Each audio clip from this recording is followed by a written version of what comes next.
som.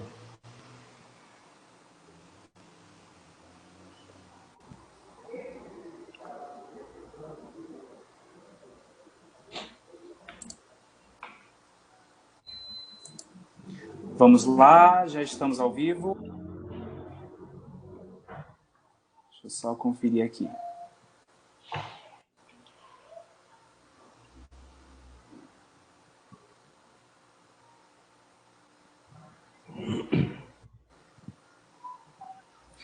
Nós já estamos ao vivo. Sejam bem-vindos, vocês que nos assistem agora aqui, pelo portal do Continente Notícias. Nós voltamos com as nossas entrevistas semanais com políticos, personalidades importantes aqui do Estado, para a gente discutir muitas coisas, além de política, além de coronavírus.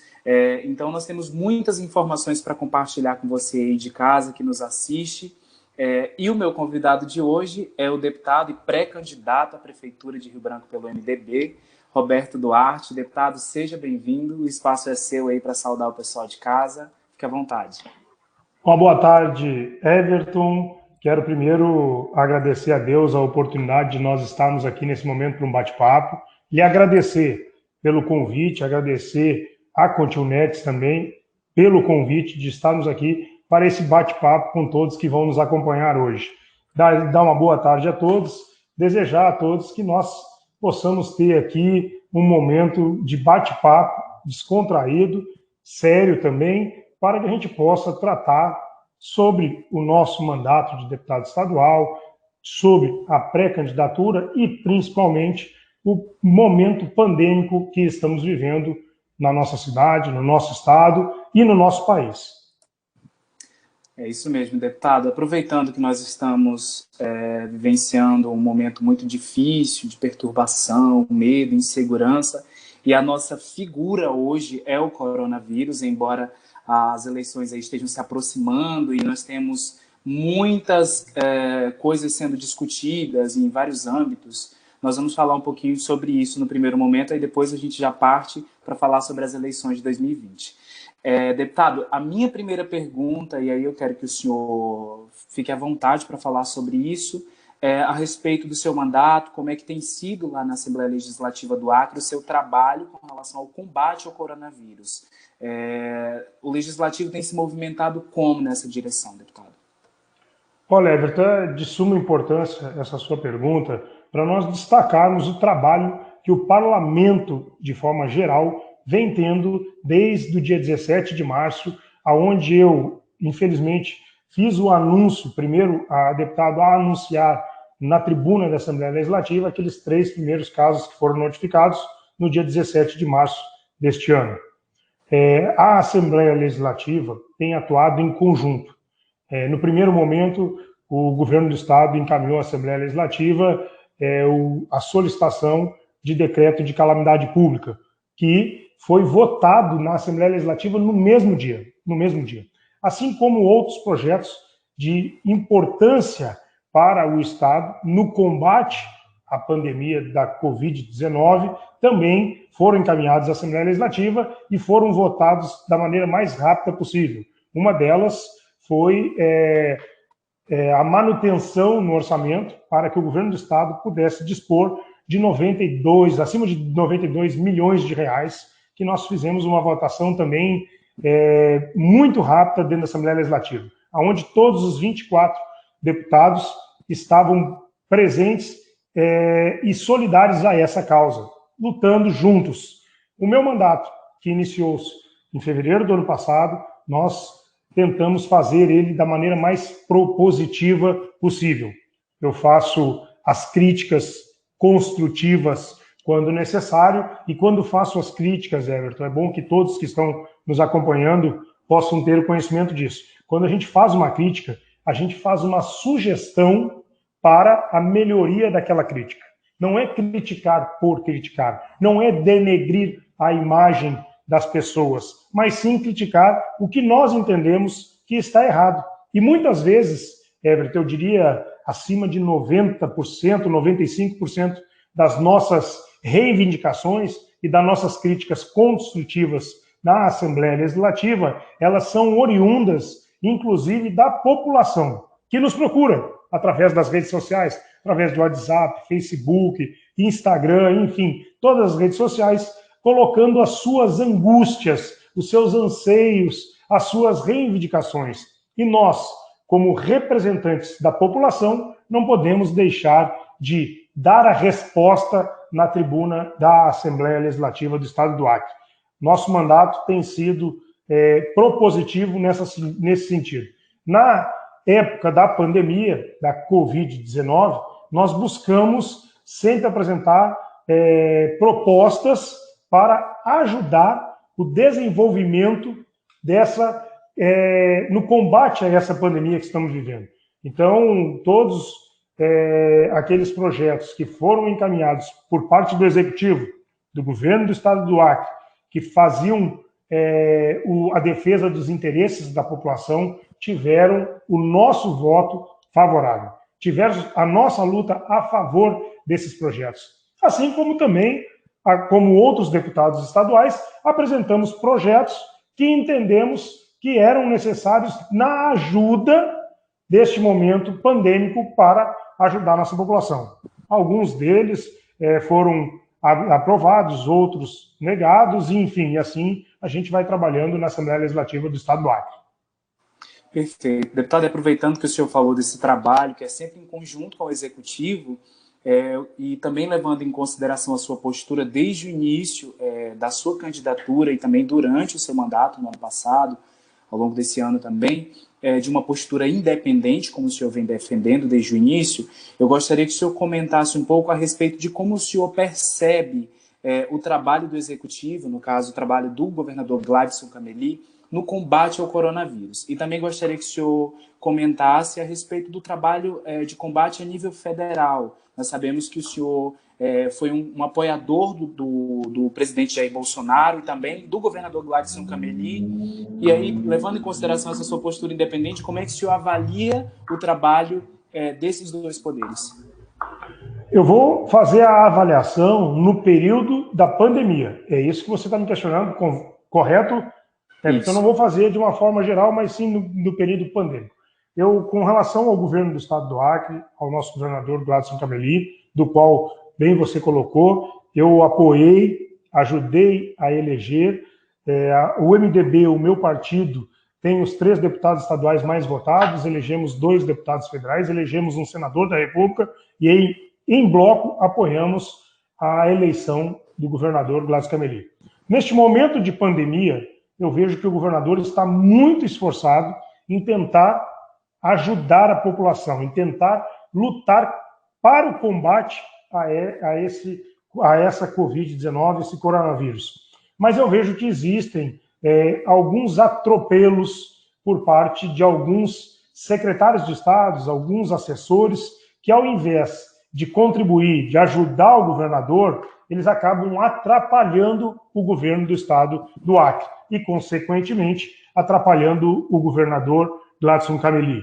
Nós vimos aí agora o esforço do governador em fazer uma obra e inaugurar 2 hospitais de campanha. Foi inaugurado já o Hospital de Rio Branco. Observamos a tentativa dele de melhorar algumas coisas. Mas a gente vê uma situação que não houve um planejamento para tudo isso. Os primeiros casos ocorreram lá no ano passado, em outros países. Os primeiros casos no Brasil também já se registravam no início desse ano, final do ano passado. Ou seja, naturalmente, esses casos viriam a surgir aqui no estado do Acre. Nós não seríamos diferente de outros estados da federação, não seríamos diferente de outros países do mundo. E a pandemia chegou. Desde que a pandemia chegou, por exemplo, hoje eu fiz uma pergunta ao nosso secretário de Estado de Saúde, o Alisson Bisteni, que esteve na sessão remota da Assembleia Legislativa, perguntando a ele o seguinte: secretário, quantos respiradores vocês compraram nesses mais de 100 dias de pandemia? E quantos deles estão sendo utilizados neste momento pelo Estado do Acre?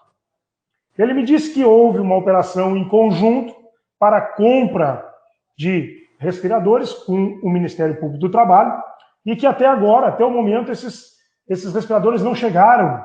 Ou seja, olha só, são mais de 100 dias, Everton, com falta de respiradores no nosso estado. E é isso que eu digo, quando eu reclamo, é essa falta de planejamento, de gestão, que atrapalha o próprio governador, que tem boa vontade em fazer as coisas. Hoje, a gente sente muito, por parte da população, a reclamação com falta de testes e medicamentos. Falta de testes e medicamentos. Dinheiro não é o problema. O próprio governador já salientou isso mais de 1 milhão de vezes. Ou seja, dinheiro não é problema. O que falta?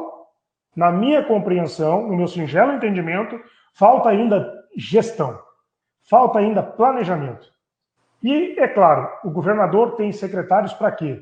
Para fazer a sua gestão, para fazer o planejamento.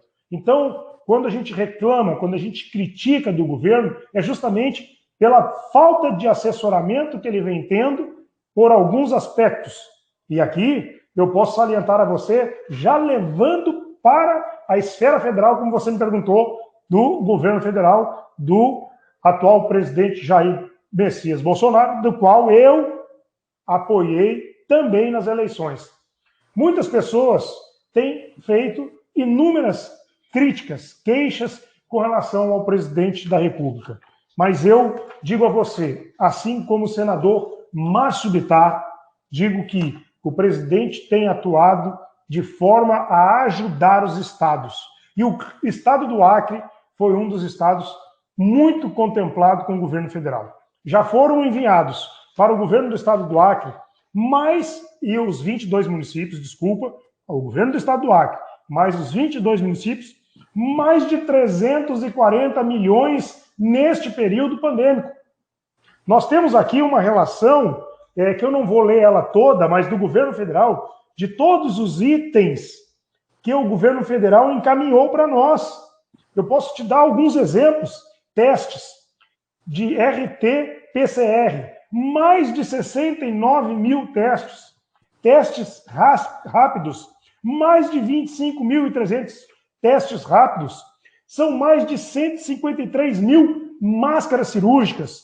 Máscara N95, 12.500. E assim vai. Eu ficaria aqui há um bom tempo relatando a você e a todos que estão nos acompanhando tudo aquilo que o governo federal já encaminhou para o estado e os 22 municípios. Então eu posso dizer a você que eu em particular, deputado Roberto Duarte, posso dizer a você que tenho um sentimento de gratidão pela consciência do governo federal de encaminhar tudo que ele está encaminhando hoje para o estado do Acre. São mais de 97 mil comprimidos de cloroquina para o estado e para os municípios. Então, Everton, eu posso ver hoje que a vontade do governo federal, a vontade do governo estadual, eu estou dizendo dos seus gestores principais, ela é grande em ajudar a população no combate à Covid-19. Mas a gente vê que tem muito atropelo no meio do caminho, muita falta de planejamento, muita falta de gestão, e isso aí nós precisamos de uma pessoa enérgica frente ao governo do estado, do que eu diria que o governador Gladys Cameli teria que ter neste momento mais pulso, porque a vontade de fazer ele está mostrando que tem. Agora precisa ele pulso junto com o seu grupo de planejamento e gestão para atingir aquela pessoa que mais precisa lá da população. As pessoas reclamam lá na UPA de falta de medicamento, reclamam lá na UPA de falta de testes, assim como reclamam também nas unidades básicas do município de falta de medicamento. Perfeito, deputado. Antes de fazer a próxima pergunta... Desculpa, eu gostaria de te interromper só um segundo, te dar um esclarecimento aqui que eu acho de suma importância nesse momento, que hoje nós conversávamos com o secretário de Saúde. Muitas vezes as pessoas não entendem qual é a responsabilidade do Estado e do município. Por exemplo, quais são os medicamentos que o município é responsável? Quais são os medicamentos que o Estado é responsável? Olha só, o município, para a gente jogar no popular, para que todos possam entender, o município deve fornecer aquele medicamento que as pessoas podem usar em suas casas, em suas residências. São os comprimidos, que fazem parte das unidades do município, que é da saúde básica. Já o estado, que é da média e alta complexidade, nós entendemos que a responsabilidade deles são por aqueles medicamentos injetáveis, com prescrição e que devem ser utilizados dentro das unidades de saúde. Então é bom que a população tenha conhecimento sobre isso para entender quem está falhando ou não na entrega de medicamentos à população. Perfeito, deputado. Fica aí o esclarecimento para vocês que estão nos assistindo. E desde já eu quero dizer que o espaço está aberto para vocês que nos assistem, nossos internautas, para perguntas que nós vamos respondendo ao decorrer da entrevista com o deputado Roberto Duarte, também pré-candidato à Prefeitura de Rio Branco. Nós vamos falar, já estamos falando sobre coronavírus, sobre as intervenções a nível de Estado, Federação. Também vamos falar daqui a pouquinho sobre as eleições municipais desse ano de 2020. Deputado, aproveitando o gancho aí que o senhor pegou, avaliando o governo do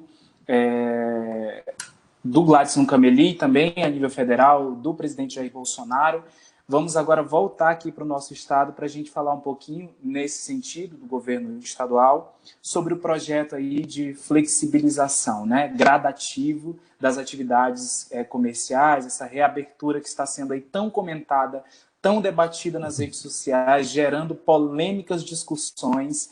E aí eu queria saber um pouco do posicionamento do senhor, levando em consideração que o senhor disse que o governador tem boa vontade, tem interesse em ajudar a população, em saber do senhor, o que o senhor pensa a respeito desse plano aí de uma flexibilização gradativa das atividades comerciais. O senhor acha que é o momento certo para a gente começar a reabrir o comércio, ou o senhor acha que a gente tem que aguardar mais um pouco e obedecer o que dizem os especialistas da área de saúde? Olha, primeiro a gente precisa esclarecer um ponto que é de suma importância para toda a população e todos que estão nos assistindo nesse momento. O isolamento social, e eu fui um dos primeiros a defender na Assembleia Legislativa, na tribuna da Assembleia Legislativa, o isolamento social.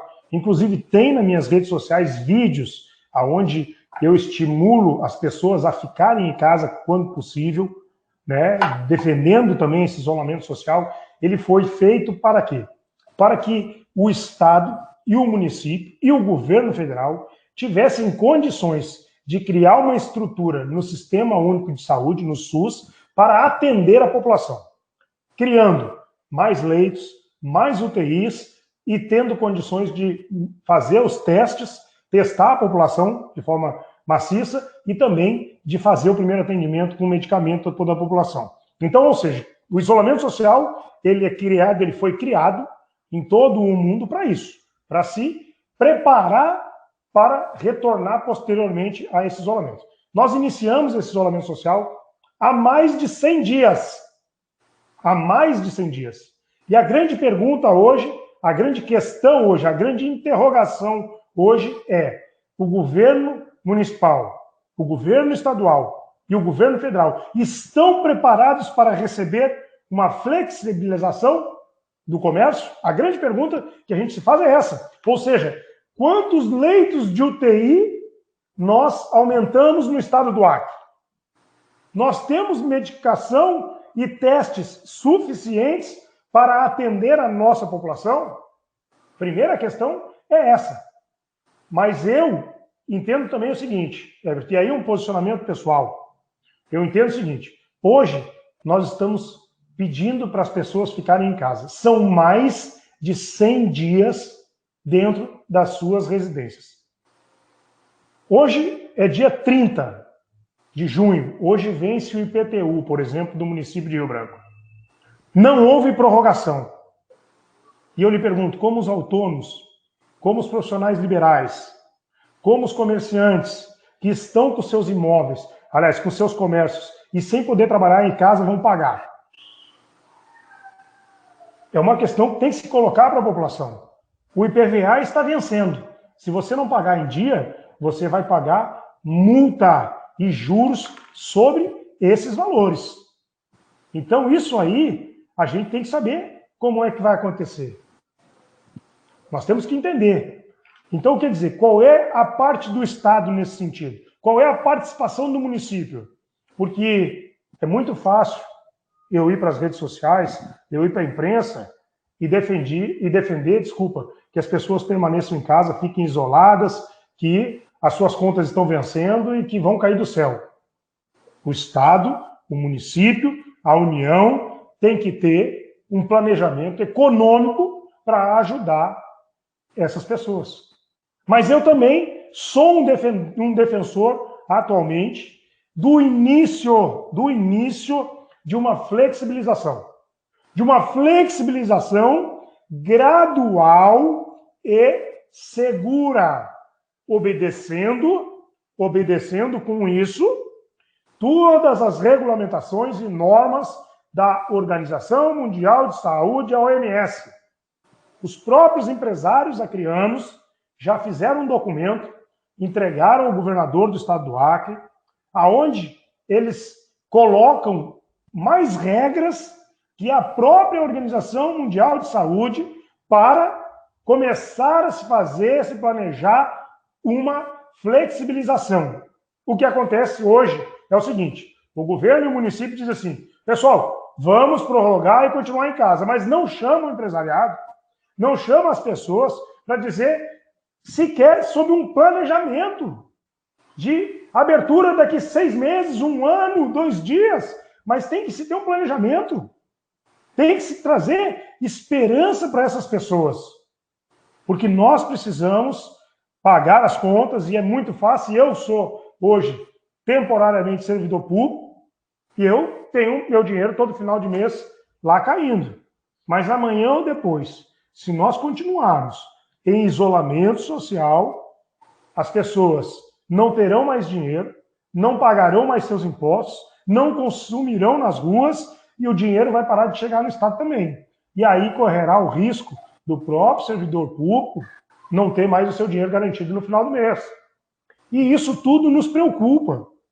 Por isso que somos defensores, neste momento, de trabalhar uma flexibilização para um retorno gradual e seguro das atividades comerciais no estado do Acre e no município de Rio Branco. O que nós não podemos é viver com um decreto ad eterno de isolamento social. Deputado, aproveitando essa sua fala, eu queria saber o que o senhor pensa a respeito do plano Convívio Sem Covid, que foi aí decretado pelo governo do estado, em parceria com a prefeitura de Rio Branco, e que classifica ainda o estado, as regionais, né, Baixo Acre, Alto Acre, na faixa vermelha, ou seja, em que ainda não é possível uma reabertura, né, inicial das atividades comerciais. O que o senhor pensa a respeito desse plano? O senhor acha que é exatamente esse o caminho? Ou o senhor acha que deve haver uma intensificação nesse processo de flexibilização? Olha só, nós temos que fazer uma análise, em primeiro lugar, de saber como estão sendo feitos esses números.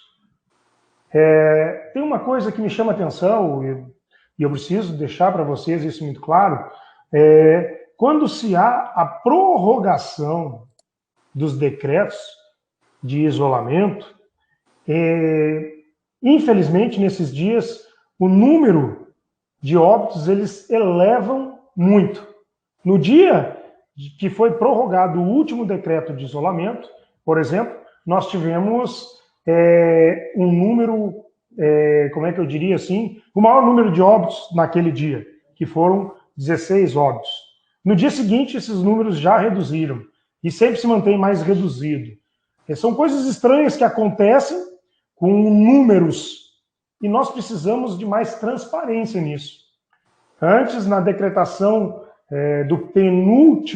na prorrogação do penúltimo decreto de prorrogamento de isolamento social, nós tivemos um pico de óbitos de 14, no penúltimo, no último de 16.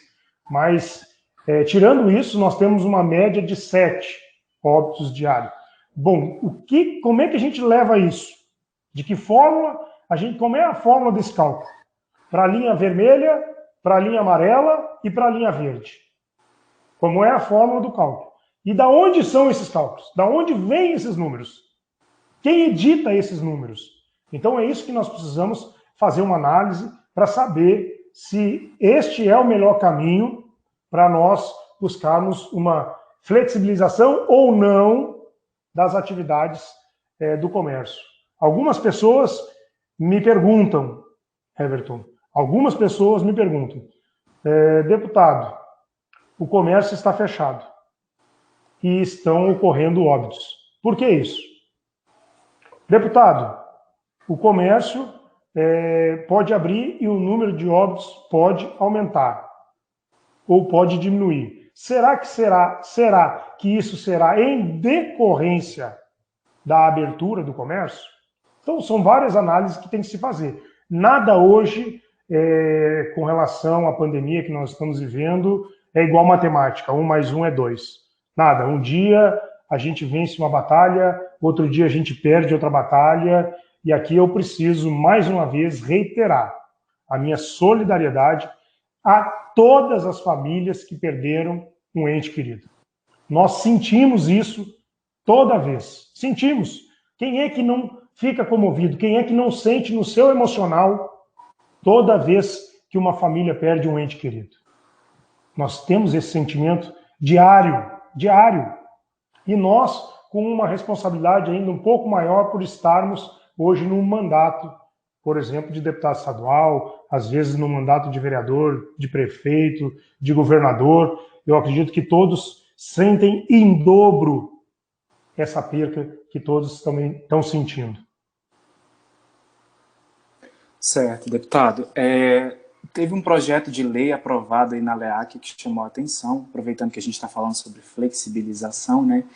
E esse projeto ele também gerou alguns debates nas redes sociais a respeito de posições a favor e contra esse projeto, que foi a reabertura de templos religiosos no Acre, né? Foi aprovada, é uma proposta da deputada Juliana, da doutora Juliana, e aí foi aprovado na LEAC, mas o governador não sancionou. Como é que o senhor se posiciona a respeito desse projeto? O senhor acha que as igrejas devem ser abertas 30% da função total, como aponta o projeto de lei aprovado aí? O senhor acha que o governador acertou quando não sancionou o projeto? Como é que é o seu posicionamento a respeito disso? Vitor, eu fui muito claro no meu posicionamento com o meu voto. Eu votei favorável ao projeto, assim como todos os deputados da Assembleia Legislativa que estavam na sessão também votaram favoráveis. Tanto que o projeto depois foi encaminhado ao governador para homologar ou vetar o projeto. E o que aconteceu? O governador vetou, entendeu melhor nesse momento. Eu entendo diferente, eu entendo o seguinte: as pessoas estão em casa há mais de 100 dias. Muitas pessoas estão sofrendo muito através do seu psicológico a situação de ficar em casa. E eu acredito que as igrejas, através dos seus líderes, elas têm muito a contribuir com o psicológico das pessoas. Muito a contribuir. E eu acredito que se houvesse uma flexibilização na abertura das igrejas, aonde houvesse todo um distanciamento social entre as pessoas que estariam frequentando os templos religiosos, eu sou favorável. Onde houvesse também uma segurança das pessoas, que é álcool em gel, o uso obrigatório de máscaras, enfim, toda uma segurança programada para poder receber os fiéis nas igrejas. E eu me coloquei favorável, entendo que as igrejas hoje têm muito que contribuir. Olha o aumento da violência doméstica que nós temos neste momento de pandemia. Eu acredito que as igrejas poderiam ajudar muito nisso. O psicológico das pessoas influencia muito na sua saúde, inclusive na baixa ou na alta da sua imunidade. E aí você imagine as pessoas tendo que ficar trancafiadas dentro de suas casas por um período de mais de 100 dias. É muito difícil. A situação é difícil. A abertura também não é uma decisão fácil, não é. Mas nós precisamos, nesse momento, nos posicionarmos. Cada um daquilo que entende o que é melhor. Deputado, aproveitando que o senhor falou a respeito disso, da questão psicológica, espiritual, que tem a ver diretamente com a saúde mental das pessoas que estão em casa, o Padre Máximo, que é representante da Igreja Católica aqui no Acre, falou em reportagem ao Continente que a igreja ela também é doméstica. E aí ele criticou as pessoas que falaram a respeito da reabertura dos templos, porque ele disse que, neste momento, a igreja não é um serviço essencial. E aí ele trouxe a ideia de que nós estamos utilizando os recursos que estão disponíveis nesse campo, que são os recursos tecnológicos, e as igrejas devem seguir com as orientações, com os cultos religiosos, a partir desses recursos. O senhor acha que, mesmo assim, com esses recursos eletrônicos à nossa disposição, tecnológicos, o senhor acredita que ainda assim a igreja é essencial e os templos devem ir para essa abertura? O que o senhor pensa a respeito dessa fala? Com todo o respeito ao Padre Máximo, todo o respeito, respeito também integralmente a opinião dele, mas eu entendo neste momento que é essencial que nós possamos ter um contato, pelo menos visual, dentro dos templos, porque aquilo nos energiza. É diferente você assistir um culto, assistir uma missa na sua casa através das redes sociais do que você estar dentro da igreja, dentro do templo. É muito diferente isso. Então, é esse contato que ele acaba reanimando as expectativas das pessoas. Eu entendo, eu penso divergente dele, mas respeito integralmente e a opinião dele, claro, respeito integralmente. Acredito que as igrejas estão fazendo o seu papel também através dos meios tecnológicos, mas não é a mesma coisa. Everton, essa nossa entrevista, se nós estivéssemos frente a frente, um olhando nos olhos do outro aqui, pessoalmente, eu tenho certeza que ela seria bem diferente do que ela está sendo quando eu estou aqui olhando para você através de um computador. Entendeu? A sua fisionomia não vai me ser a mesma. Então, sim, são várias coisas que acabam sendo diferentes, né? A gente sabe disso. Né? O mundo virtual, ele ajuda muita gente, ele é o momento que nós vivemos, é o que nós defendemos, mas nada como o contato não físico, mas o contato de tu estar à frente com a pessoa. Porque hoje a gente não pode ter o contato físico. Nós temos que ter o contato com o distanciamento social seguro, aquele distanciamento de pelo menos 1,5 m, 2 metros, uma pessoa para outra. Mas esse contato, ele é de suma importância. Perfeito, deputado. Antes de a gente passar para o próximo tópico da nossa entrevista, que é eleições 2020, nós vamos pegar aqui algumas falas de algumas pessoas aqui nas redes sociais, de alguns dos nossos internautas, e a pergunta do Frank foi a seguinte: eu não sei se o senhor tem algum dado a respeito disso e se o senhor tem propriedade para responder isso, deputado, mas fique à vontade, tá? O Frank escreveu aqui: quantos remédios a prefeitura e o governo compraram? Eu imagino que ele esteja se referindo ao coronavírus, aos remédios para os sintomas do coronavírus. Perfeito. Em primeiro lugar, agradecer a participação do Frank nesta nossa entrevista. E isso é uma pergunta que a gente tem, que nós estamos fazendo e tivemos a oportunidade hoje de fazer ao secretário de Saúde, por exemplo, do estado do Acre. Eu perguntei qual foram as compras do governo do estado para o combate à pandemia, à Covid-19. Perguntei quantos medicamentos eles já compraram. E, infelizmente, na hora o secretário não soube me responder ou não tinha os dados na mão, me pediu para enviar os dados posteriormente. E eu vou aguardar o secretário nos enviar essa planilha de compras do estado do Acre. O mesmo vou fazer com a Prefeitura Municipal de Rio Branco, porque as pessoas têm reclamado muito nas ruas que falta medicamento, principalmente aquele do protocolo inicial, porque eu perguntei hoje ao secretário de Estado qual era o protocolo que eles estavam atendendo na fase 1 do coronavírus, da Covid-19, na primeira fase, quando a pessoa já sabe que já está com o vírus. Aí ele me disse o seguinte: o protocolo é a ivermectina, a azitromicina, algum outro anticoagulante, não, já é na fase mais crítica, mas são 4 medicamentos. A cloroquina, a ivermectina, a azitromicina, a dipirona, em caso de febre, dor de cabeça, enfim. Então, eles entram com esses 4 medicamentos. E aí eu perguntei, mas e quantos medicamentos desses vocês compraram no estado? E, infelizmente, naquele momento, ele não me deu a resposta e ficou de me dar a resposta posteriormente.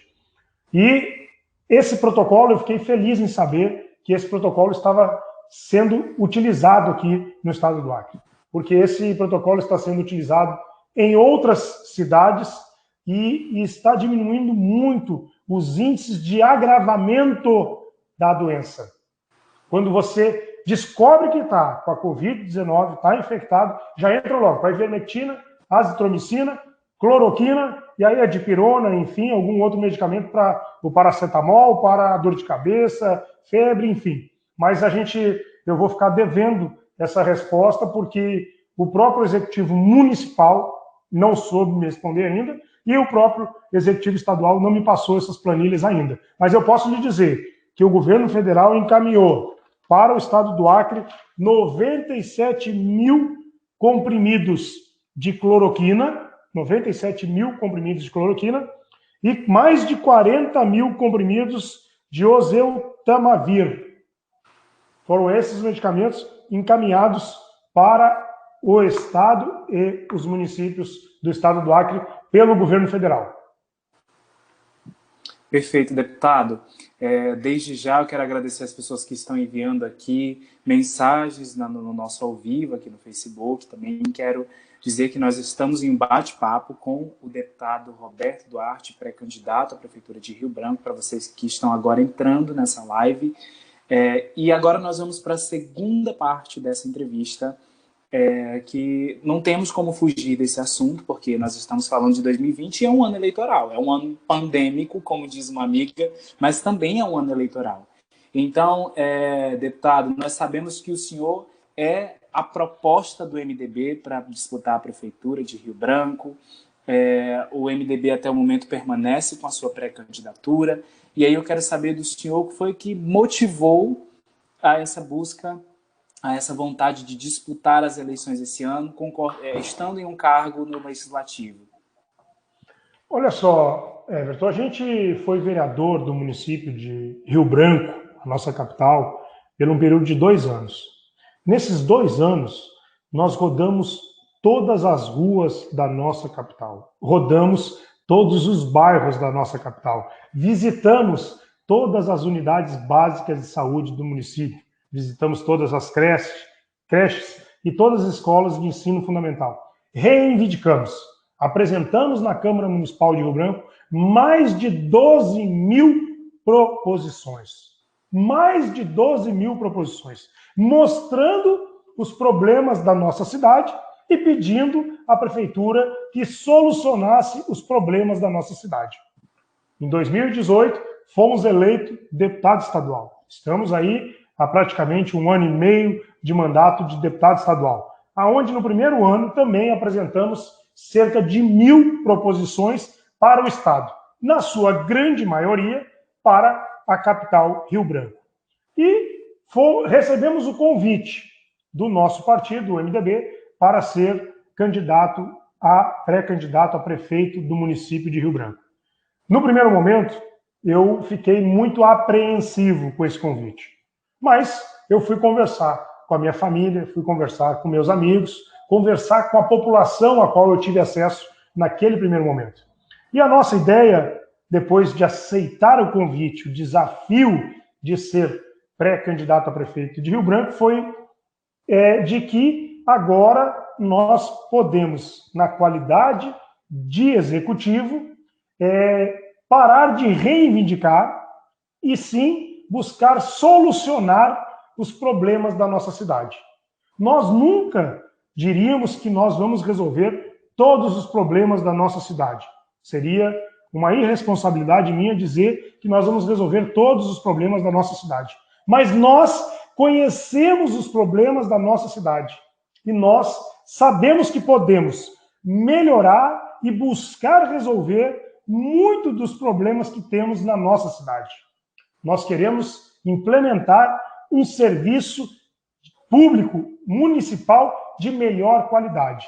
Nós não podemos aceitar, por exemplo, como eu recebi a ligação hoje do meu xará Roberto, lá do bairro Belo Jardim, dizendo que nós fizemos uma reivindicação naquele bairro para arrumar uma rua, né? Fizemos essa reivindicação há cerca de 3 anos.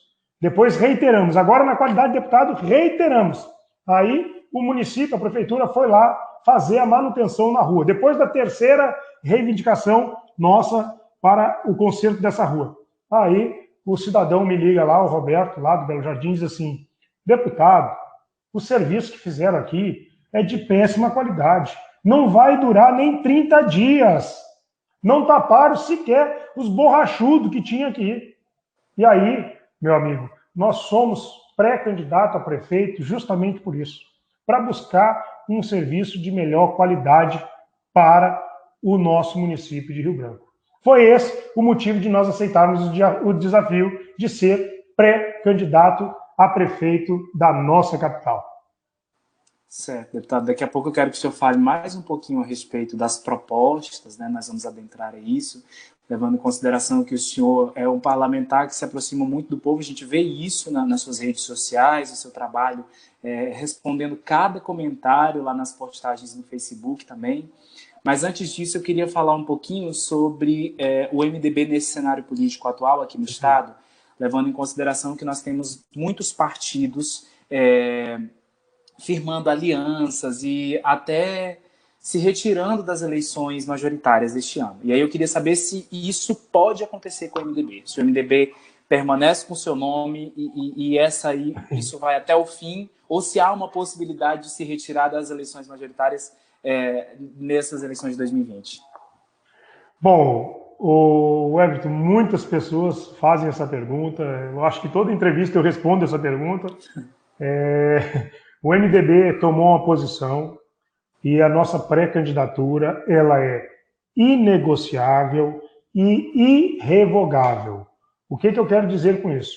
Que o MDB vai manter a nossa pré-candidatura e, posteriormente, candidatura até as eleições deste ano. Mas eu gostaria de aproveitar a oportunidade, o gancho que você me deu do MDB. Nós precisamos salientar que o partido que mais alocou dinheiro, emendas para o estado do Acre no ano de 2019 foi o MDB.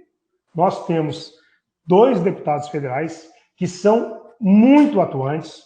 Nós temos a nossa deputada federal Jéssica Salles, que é uma das campeãs de emendas para o estado e para os municípios, para os 22 municípios. Nós temos o deputado federal Flaviano Melo, que tramita muito bem lá em Brasília e também traz muitos recursos para o estado e os 22 municípios. E nós temos hoje a nossa estrela maior, que é o nosso senador Márcio Bittar, que tem sido, desculpa a palavra, um gigante no Senado Federal. Tem sido um gigante. O senador se tornou relator do orçamento da União, com a indicação do glorioso MDB.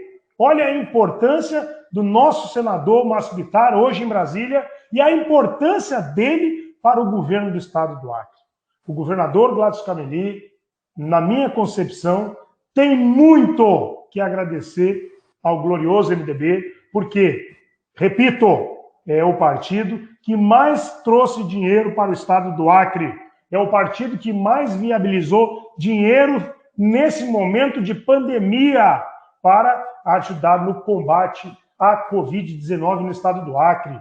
Tem ajudado os 22 municípios e eu não poderia aqui deixar de destacar o trabalho dos nossos parlamentares federais do MDB, do glorioso MDB. Eu sei também do esforço de toda a nossa bancada, de todos os 8 deputados federais, dos 3 senadores, mas eu não poderia deixar de destacar aqui neste momento o trabalho que os parlamentares do MDB têm feito para o governo do estado do Acre. Eu aqui, em nome da Assembleia Legislativa, em nome do deputado Roberto Duarte, em nome do cidadão Roberto Duarte, quero agradecer aos nossos parlamentares federais por tudo que tem feito pelo governo do estado do Acre, alocando emendas para o nosso estado e para os 22 municípios do estado do Acre. Perfeito. Aproveitando que o senhor está falando aí dos seus colegas parlamentares, quando a gente fala de parlamentarismo, a gente fala de múltiplos partidos, de posições ideológicas diferentes, e aí eu queria saber do senhor como é que caminha as alianças do MDB com outros partidos aí. Tem possibilidades para essa chapa que está sendo montada para disputar a Prefeitura de Rio Branco? O senhor já falou sobre isso em uma entrevista ao Continente, mas se o senhor quiser comentar a respeito disso outra vez, fique à vontade. É importante toda vez que a gente tiver a oportunidade de colocar para todos que estão nos assistindo que o MDB ele está dialogando com vários outros partidos, na busca de formar uma aliança que busque o melhor para Rio Branco. Nós queremos buscar partidos que estejam comprometidos em buscar uma vida melhor e de mais qualidade para a população do município de Rio Branco. Nós nunca vamos impor a algum partido uma aliança. Nós vamos buscar dialogar com os partidos. Nós queremos conquistar os partidos para estarem nesta aliança junto com o MDB para buscar o melhor para Rio Branco. É bom a gente salientar, dentro desse aspecto, Everton, que o nosso senador, Márcio Bittar, sempre destacou o seguinte, que o pilar das eleições de 2022 é o governador Gladys Cameli. Ou seja, se o governador Gladys Cameli se colocar como candidato à reeleição, ele, na linha sucessória do governo de 2022, ele é o primeiro por estar no mandato. E o MDB, através da representatividade, do que sempre tem dito o nosso senador Márcio Bittar, caminha nesse sentido. Agora, nas eleições de 2020, que as eleições que nós vamos trabalhar esse ano, todos os partidos têm o direito de lançarem os seus candidatos e trabalharem o nome dos seus candidatos. Falo isso enquanto dirigente partidário. Faço parte da executiva estadual do glorioso MDB, sou presidente da executiva municipal de Rio Branco do MDB e defendo que o MDB tenha, assim como nós já lançamos pré-candidaturas nos 22 municípios do estado do Acre, todos com formação de chapas proporcionais e chapas altamente competitivas, como é a chapa que nós temos aqui na capital. Nós temos aqui uma chapa de pré-candidatos a vereadores, que é uma chapa altamente competitiva, com 3 vereadores de mandato e vários pré-candidatos disputando a altura com esses vereadores que serão candidatos à reeleição. Bom, o senhor me deu gatilho agora, como a gente falou aqui nas redes sociais, com essa sua última fala, e aí eu vou mudar de assunto, tá bom? O senhor falou sobre o apoio do MDB à possível candidatura do governador Gladys Cameli nas eleições de 2022, por estar no cargo e ter o apoio já desde o início do partido do seu mandato. E aí, falando do senhor, que se mostra independente, tem feito algumas críticas ao governo do Gladys Cameli, como é que fica o senhor nessa situação?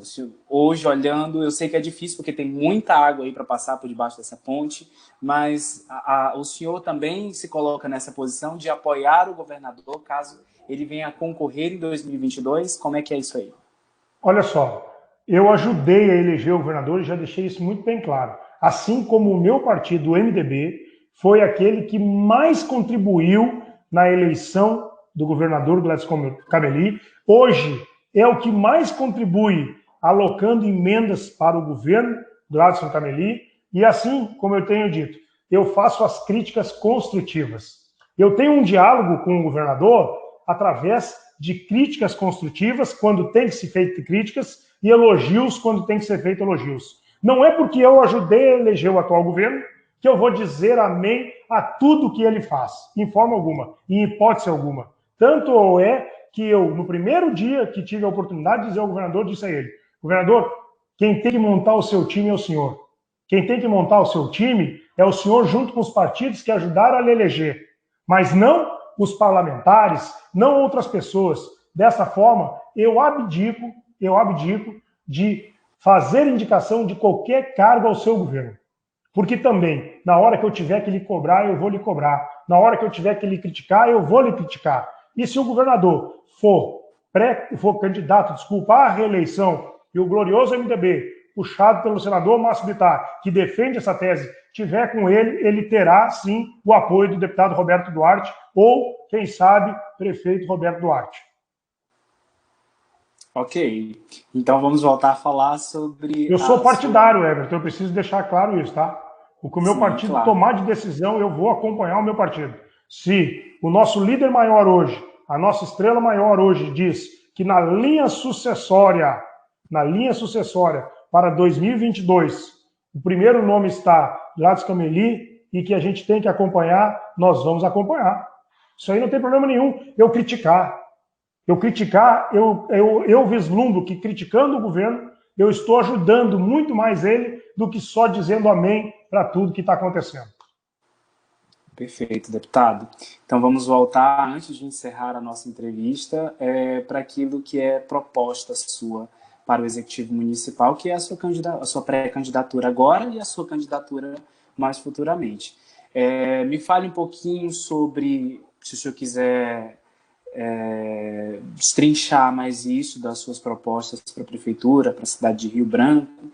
Eu queria deixar duas perguntas para a gente encerrar a nossa entrevista de hoje, que quais as suas propostas principais para o município de Rio Branco e qual é o legado que o senhor quer deixar caso vença as eleições? Maravilha. Everton, eu lhe agradeço por essas duas perguntas finais e lhe digo o seguinte, nós estamos na construção de um plano de governo para Rio Branco.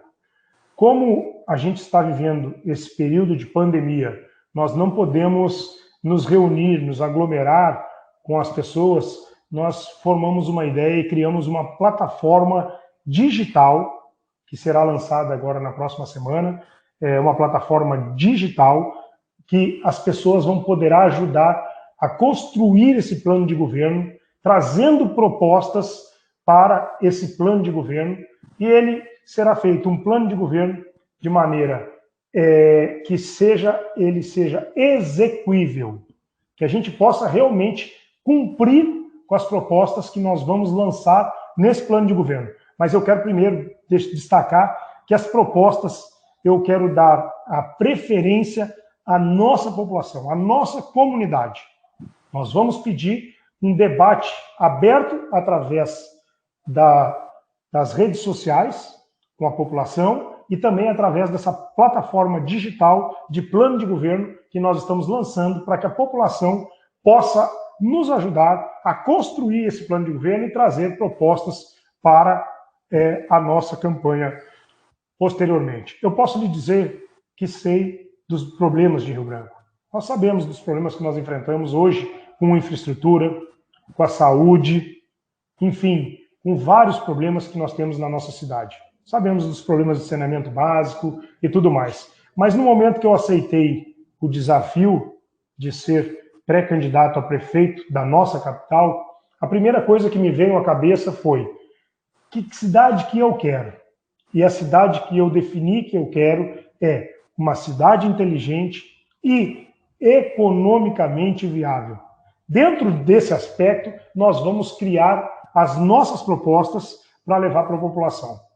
Dentro desse aspecto, nós vamos trazer as propostas da população para inserir nesta cidade que nós definimos como uma cidade inteligente e economicamente sustentável. Aí algumas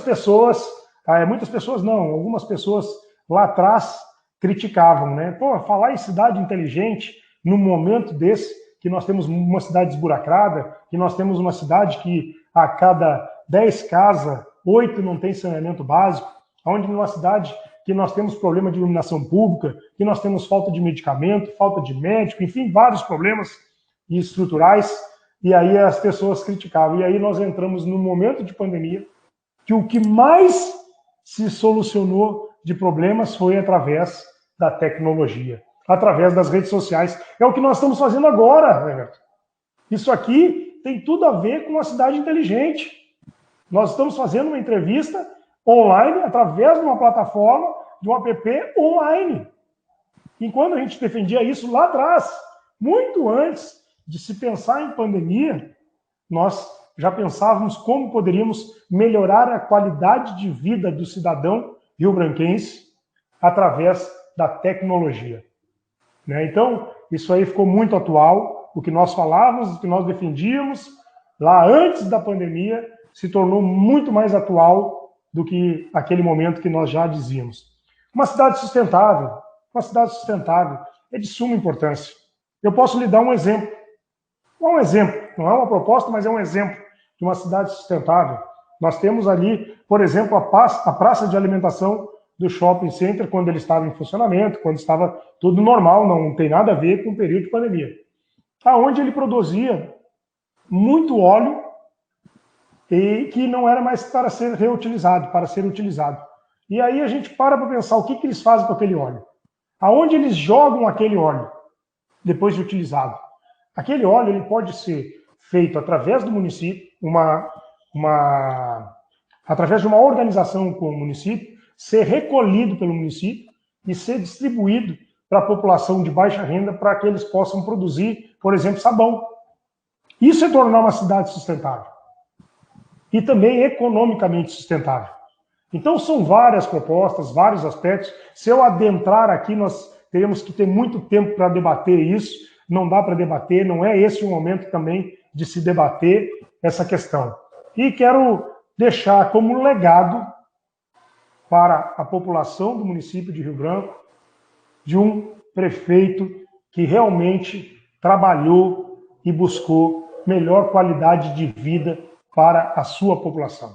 Um prefeito que cumpria seu horário de trabalho, que cedo estava nas ruas, que visitava em loco a população. Eu não quero deixar para a minha população um legado de um prefeito de gabinete que pouco se importou com os problemas da cidade. Você bem destacou agora há pouco na nossa entrevista que nós procuramos estar sempre em contato e em diálogo com a população. Nós procuramos responder todas as pessoas que comentam nas nossas redes sociais. Nós procuramos estar lá nos bairros, lá dentro dos postos de saúde, dentro das creches do município, para ver quais são os problemas. Andar nas ruas da nossa capital. Hoje mesmo eu recebia algumas fotos de algumas ruas completamente esburacadas. Ruas que nunca passaram asfalto. E esses são problemas que nós temos que enfrentar, mas em loco. Nós temos que estar lá ouvindo a população quais são os seus reclames para buscar a solução desses problemas. Nós vamos resolver todos os problemas? Mais uma vez, repito, Hélio, nós não vamos resolver todos os problemas, mas nós vamos minimizar a maioria dos problemas da nossa cidade em conjunto com a nossa população.